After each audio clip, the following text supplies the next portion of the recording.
Baik, terima kasih atas laporan langsung dari Bogor, Eko, dan tadi dari Jakarta Timur, Cawang, sudah ada Ikra. Sekarang kita ke informasi selanjutnya, pemirsa. Sekarang kita akan melihat informasi di mana pasangan Capres dan juga Cawapres ternyata memang berebut suara dari Indonesia Timur melalui adu gagasan dan ide yang dapat memikat hati rakyat. Lantas siapakah yang dapat memikat hati rakyat? Dialah yang punya ide dan gagasan yang paling tepat.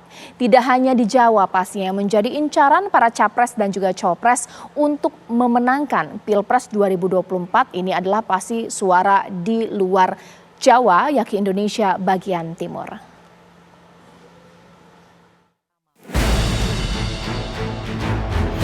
Tidak hanya Jawa Tengah yang menjadi incaran para Capres dan Cawapres untuk memperoleh elektoral Pilpres 2024. Indonesia bagian timur pun menjadi salah satu incaran Capres dan Cawapres.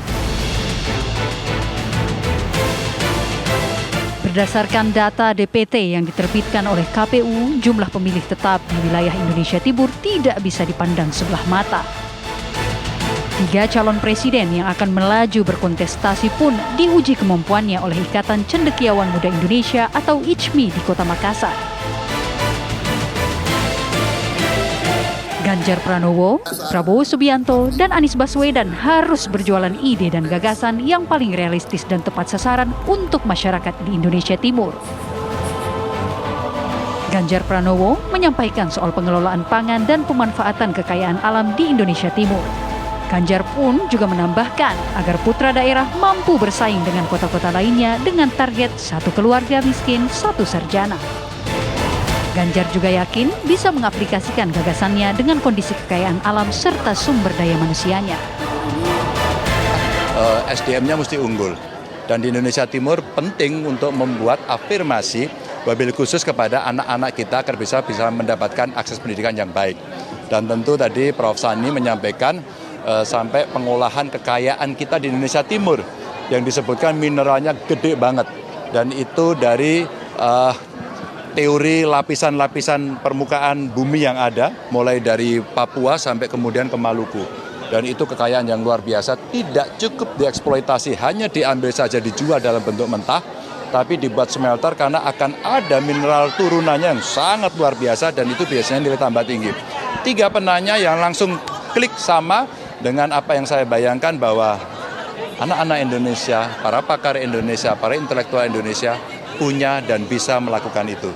Tinggal itu kita formulasikan menjadi sebuah kebijakan untuk bisa kita laksanakan.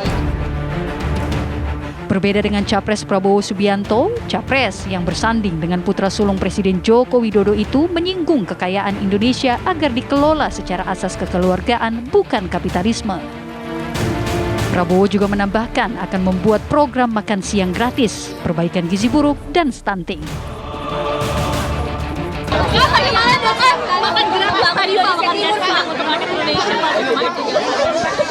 Ya, itu salah satu program strategis. Kita mau selesaikan masalah kurang gizi, stunting, membantu rakyat. Ini cara menegakkan keadilan sosial dan memperkuat generasi masa depan kita. Pak, yang paling hal yang Pak.